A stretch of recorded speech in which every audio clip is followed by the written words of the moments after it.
Greetings and salutations, everyone. Welcome to Fandotech's Managed Firewalls equals Managed Productivity webinar. If you have any questions during the webinar today, type them into the chat box and we'll try to answer them during the session. So, is the internet robbing your company?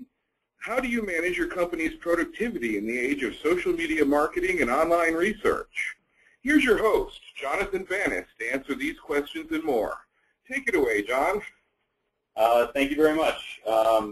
I want to start off by thanking everybody in attendance today. My goal is today is to really give everybody a high-level overview of what a firewall is, why it's important in every networking environment, before moving on to some of the specific solutions that are offered by Fandotech. We have a pretty mixed group on today with both technical and non-technical people, so I want to talk about things primarily from a business perspective rather than getting into nuts and bolts, technical details, configurations, and that sort of thing. So without further ado, let's jump right in.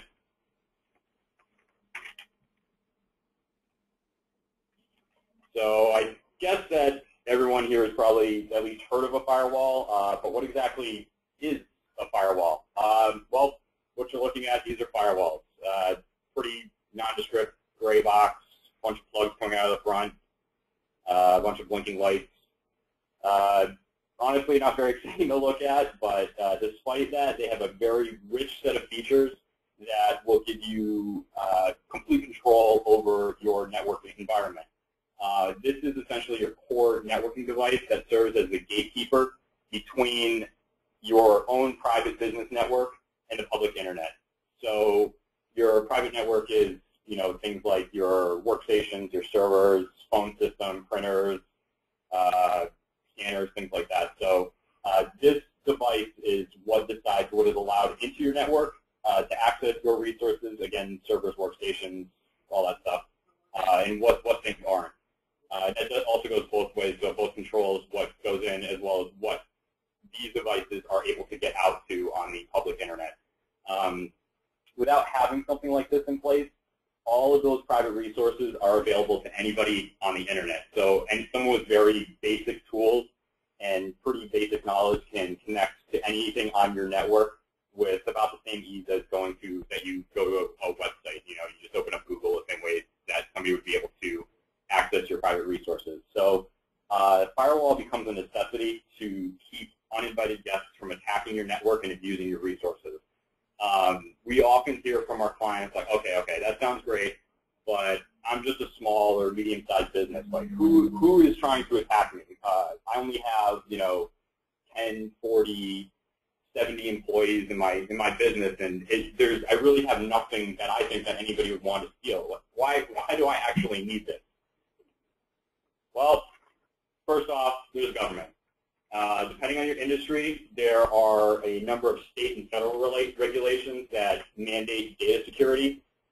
If you are in Massachusetts in healthcare, you may be familiar with Mass 201 regulation, which deals with patient medical records. HIPAA is similarly applied everywhere. Financial industry, you're looking at SOX or GLBA, which is the Graham-Leach-Bliley Act of '99. Other lines of business, if you handle any type of customer information, there's a federal 2006 Consumer Data Protection Act, which mandates data security. So in short, there's a number of government regulations that mandate data security, and having a firewall is really a core component of that. Aside from why you have to have a firewall, say, for example, that all of these laws are repealed tomorrow. There are still very real, tangible reasons why you need to have a firewall in place, and those come in two flavors, the first of which are threats outside of your network. We touched on this briefly before, the question about who would want to attack me and why. Well, generally, attacks are going to fall into two categories. The first is what some people traditionally think of when they think of hackers or attackers, and that somebody wants to break in, steal data, break things with viruses, or just deleting files on a file server or system files, just causing havoc, that sort of thing. So why do those things happen? I don't know. I wish I could say. I don't know if anybody really knows. It's people who are bored, nothing better to do, just doing it for ha-has. Who knows? The point is that it does happen, although not as often as the second category of attack, which is something that we see far, far more often. And the second type of attack is more about exploiting someone's network resources and stealing their server or network resources rather than just breaking things. So this would be somebody who breaks into a network and uses your server or a workstation as kind of like a zombie on what they call a botnet to do other things. And like, well, what other things? And these are things like somebody could put a spam bot on your server, for example. If you've ever wondered where spam comes from, well, this is it. It comes from compromised machines on unprotected networks that someone has remotely installed a program on that is eating up all of that server's processor time. It's eating up all of their network bandwidth, just sending email to everybody in the world. And just another kind of example of that type of attack, someone could host a phishing website on your server. Same type of thing. I'm sure we've kind of gotten that spam phishing email saying something like, oh, hi, this is your bank. Your transaction didn't go through. Just click this link to go to our web page and enter all your banking information and social security number and that kind of thing. So that website that you're going to, that fake website, is actually hosted on someone's compromised machine somewhere. That they have poor network security, and again, everybody that visits that fake web page is eating up that server's processor cycles, eating up their network bandwidth. If you've ever been working at your office and felt like, geez, like everything just seems really kind of slow today, these are some of the possible causes. Just one other example: someone could use your server as a proxy to hack another business's equipment. So there's a lot more examples. Those are just a few that we could, just thought of just there. So to reiterate, this really is a prevalent and very real threat. Fandotech, again, we're kind of in the same small, medium-sized business market. We are probed hundreds of times, sometimes thousands of times per day by individuals looking for vulnerabilities in our network that will allow them to exploit the system. And that is true for pretty much any business anywhere that's connected to the public internet. So moving on from external threats, the other main reason to have a firewall in place is internal threats, or I guess you could also call this internal misuse of resources. This is more benign than what we were talking about before, but the important thing is that the effect on the performance of your equipment, server, workstation, network, again, it's essentially the same. You're eating up network bandwidth, processor time, disk space, like it's going out of style. And these are things that you saw like Facebook, Twitter, social networking, you're streaming music through Pandora or video through YouTube, downloading torrents. All of these individual applications are things that aren't business-centric, but that are going to just destroy your bandwidth and eat up your processor time. So the new generation of firewalls that is coming out these days gives us the ability to control all of those things at a very granular level. It's a pretty cool feature that we're going to come back to in a little bit. But just to kind of put a fine point on what we're talking about here, the common denominator for all of the the internal, external threats, what have you, is it results in a drop in productivity. It's lost productivity for your organization. If you're hosting a phishing website on your server that somebody's hacked in and set up, or if an employee is streaming video from YouTube, they're on Facebook, they're playing Farmville, etc., you're going to end up with slowness. And that translates directly into lost productivity. Files are opening slower, web pages are opening slower, emails are being sent slower, and you pretty much end up dead in the water. If you have a spam bot, actually just one other specific example that we see on a pretty regular basis. If you do have a spam bot on your network somewhere, not only will things be slow, but your domain may end up getting blacklisted as a spammer, which essentially means that all of your outgoing mail will stop completely. You have no outgoing mail at all until you are removed from that internet blacklist. And that's kind of a central repository that spam filters will check. So all of that is a major, major pain. It means tons of lost time. You could be without mail going out for half a day, until you can get delisted, and that is a huge, huge cost for any business. So just to circle back, this is why a firewall is essential for a business, not just for the government regulation that we started talking about, but also because it gives you complete control over your business and the flow of your business.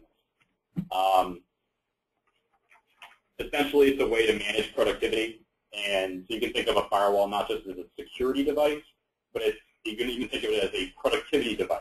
And it's really something that is going to save you tons of time, tons of money in the long run.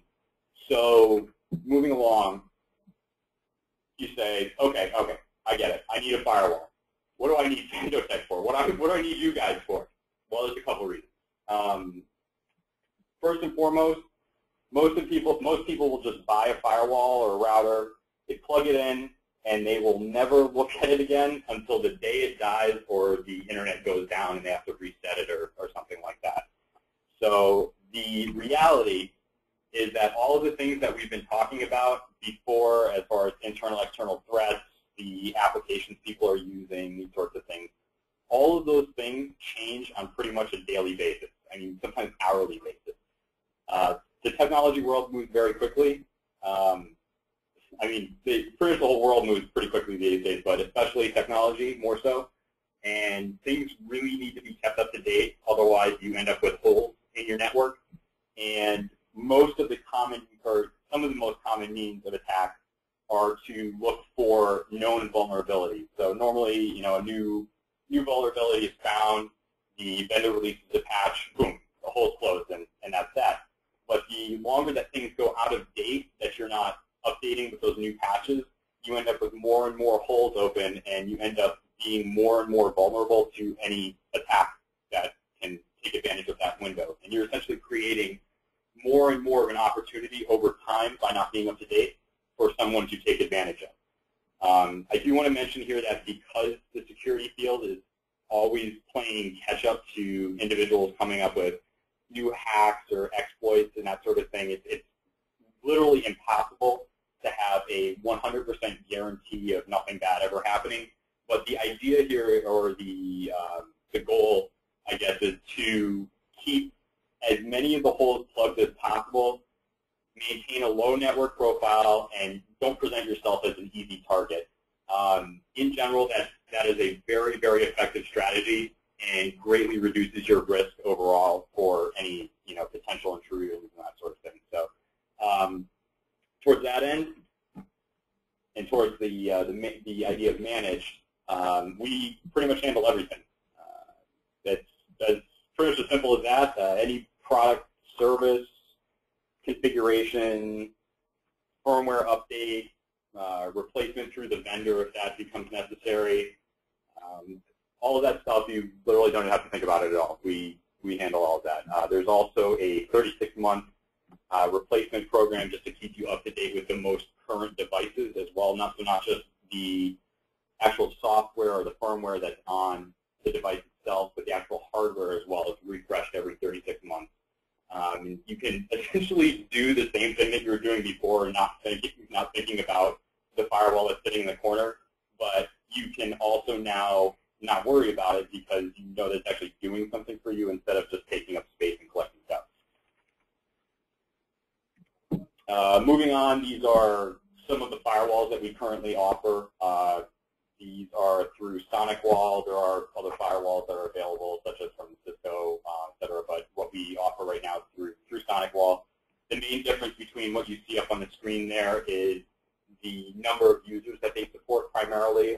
So moving left to right, it's, I think, 10, 24, 50, and 99 users, I believe, for each of those. You'll also notice that the ones on the left have a wireless, they have the antennas, the wireless feature built in.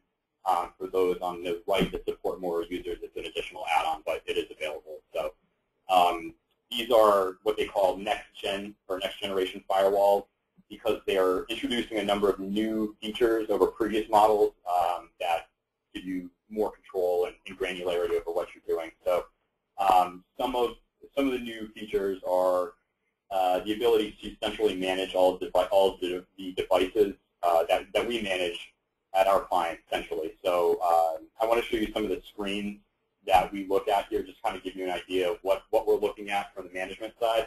I'm just going to pause screen sharing for a moment here so while I log in, so even if your screen goes blank.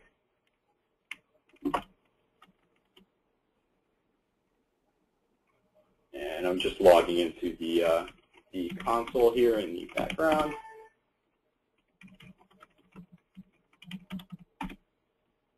And this is actually a security feature.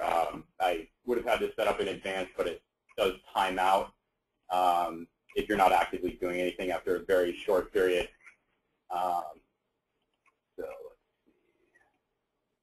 let's see. Okay. All right. So there we go. All right. So you should be able to see the screen again now. This is kind of one of many devices that we manage, just to kind of, again, give you an idea of what we're looking at here. So if there's a new security vulnerability, we can hop into a console like this over the web. We can address it immediately on all devices rather than leaving a hole open until someone is able to get to it. So we can upgrade capabilities, add or disable features, monitor real-time status, change network configs, set up website blocking, et cetera, et cetera. So that's what we're looking at here.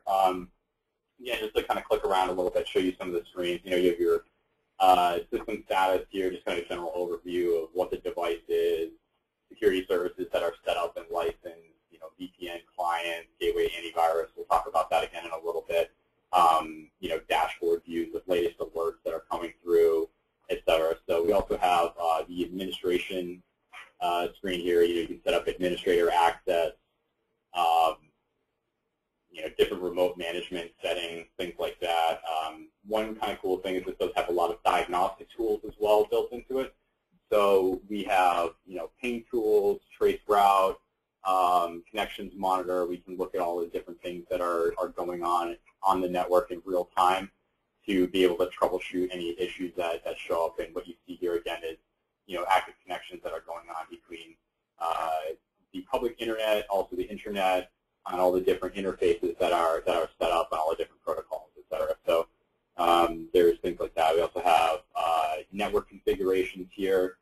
You can set up all the different interfaces, the real-time traffic as it's coming through, different port shield groups, zones, which you'll see here. You know, you've got your LAN, WAN, DMZ, VPN zones, all the different things that you have set up. You can also manage wireless access points. So if you have one or more wireless access points, you can manage. They can be managed centrally through the same console. It looks like this particular client, they just have this one set up here, or just that one profile. Sorry, they don't have anything actually tied into this one, but that is available. So then getting down to the real meat of things here, we're looking at firewall rules. These are all the access rules that have been set up for this particular network, different zones, LAN to VPN, VPN to LAN, WAN to LAN, and then all the associated access rules on the different interfaces, the different protocols. You know, if you have this, you know, PPTP services over these specific ports, those things can be configured to allow or deny, et cetera. So the last thing I want to show you here just for the moment is the app control. This is actually allows me to kind of segue nicely into talking about application control and the multi-layered security that is present on these devices. You'll notice down here at the bottom, we have these definition files, things that you'll see like, you know, Apple Security, AVG, which is antivirus, Claim Antivirus, Firefox, a bunch of different applications. And what these are actually, there's a definition file website, you'll see at the top here, app signature database downloaded. This is literally up to the minute. This was just updated less than an hour ago at 11:28. It was just checked to make sure that it has the most current database file for definitions for application. And what the purpose of this is that one of the really cool things about these devices is that they allow what they call deep packet inspection, which means that the firewall is able to look inside of every packet as it comes into the network to determine exactly what that is. So I'm just going to switch back to our slideshow here. So say that this whole pipe here is your entire network bandwidth. Let me get a little spotlight here so this whole pipe area here is your total internet bandwidth. Say that you've got, this quarter of your bandwidth is being used by somebody streaming YouTube. You got Pandora music streaming down here, and that's half of your network bandwidth on just from those two things. You got, maybe the red down here is good for me on adult sites, something like that, or you have Facebook, this heel up here, and purple is Farmville. All of these things in this pipe, in this example, are moving over port 80, which is what most web traffic is going to go over. In the past, you could only block things on a port-by-port basis. So if you wanted to block, say, YouTube on port 80, you couldn't do that without also blocking everything else on the web. So essentially what happens is you're paying for all of this network bandwidth, but what you end up actually getting and being able to use is just this little green splotch right in the middle. So again, with these new firewalls, they do look inside of every single packet, and they look at those definitions files that we saw a moment ago, and they say, hey, this looks like a Facebook packet, or hey, this is a YouTube packet, or this is an instant messaging packet, whatever the case may be. And because the firewall can identify those things at that level, it again gives you that very granular level of control over what you want to allow and block. So maybe you want to block Facebook and block all of Facebook, all of this, and all of YouTube. And now, boom, you've got half of what you're paying for back, not just this little green piece in the middle. You've got this whole thing back just by enabling a rule real quick like that. It takes no problem at all to do something like that. So maybe that's what you want to block, sure. Maybe you want to allow Facebook. We're seeing a lot of business, small, medium-sized businesses are using Facebook for marketing now. So maybe you want to allow Facebook, this kind of teal color here, but you want to block Mafia Wars and Farmville. You can block just this little purple section.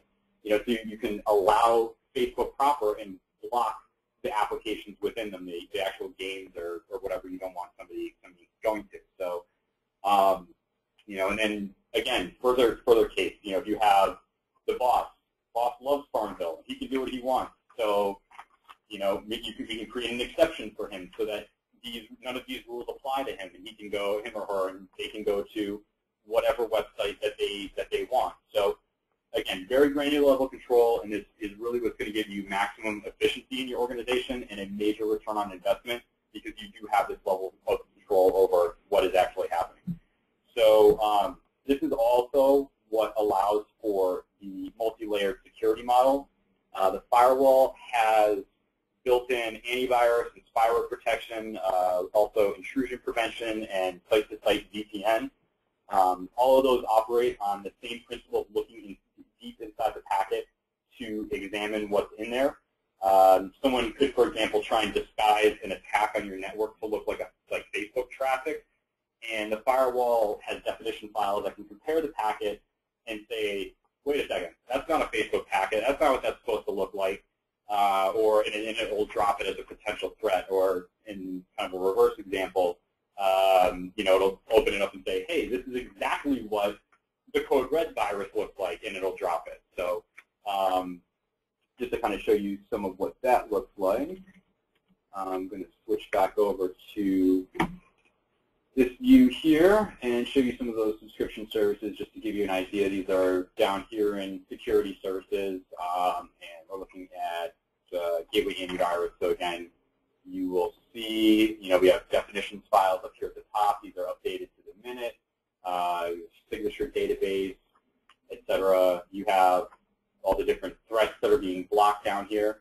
And then also, if for some reason, I don't know, say, just again to illustrate the level of control here, for some reason you wanted the 23 Trojan, you could disable that and let that into your network if it came on, or the AB Gen Trojan. For some reason you don't want to block that. You could unblock that. So even if it's maybe not the best thing to do, it gives you that level of control that you can really do whatever it is that you want to do. And kind of similarly with intrusion prevention, we have the different types of attacks down here: ActiveX, backdoor, bad files, etc. And again, definitions files up here at the top that are up to the minute.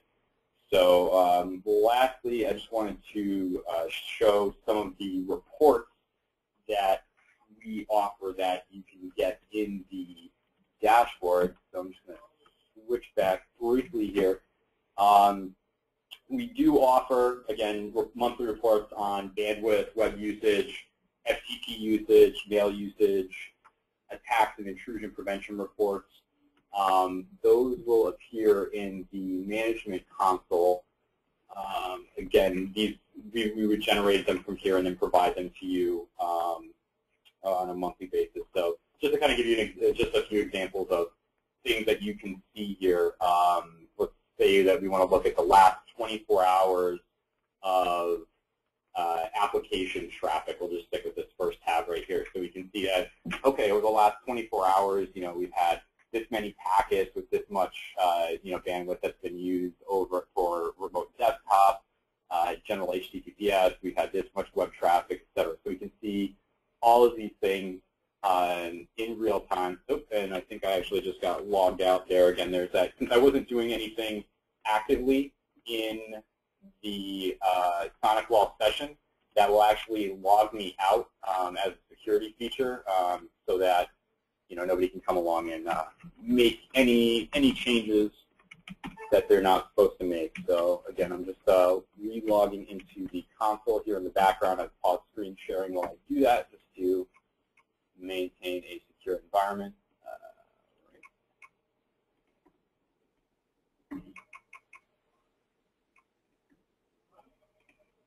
Okie dokie, and we should be back. Yes, there you go. Okay, so we're looking at applications the last 24 hours. We can also look at things like threats.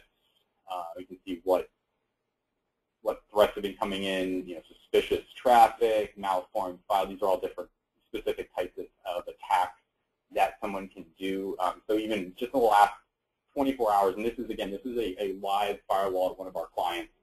Just in the past 24 hours, you can see that there's been 362 session attempts just on a random, Wednesday into Thursday, that somebody's been trying to get into this network. So, in all of those attempts are logged, and we can see that here. We also have a real-time monitor. Again, if there's a ongoing issue or something that needs to be addressed right at the moment, we can look at this. I'm just going to lower the refresh interval here so you can see the graph kind of start marching across the right-hand side there, so you can see live real-time traffic over here on the right side of your screen as it comes in. And again, it gives you the different sections of traffic, whether it's RDP or HTTP, et cetera, and you can you can see that kind of making its way across the screen there.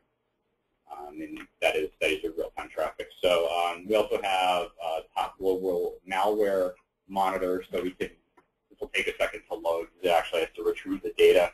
But this will show us what some of the current big threats are that are being experienced not only on this device, but on all devices around the world, I guess, is what it pulls from. So you can see we have, Happy3, generic shellcode, these different viruses that are going around. You can see trends over time.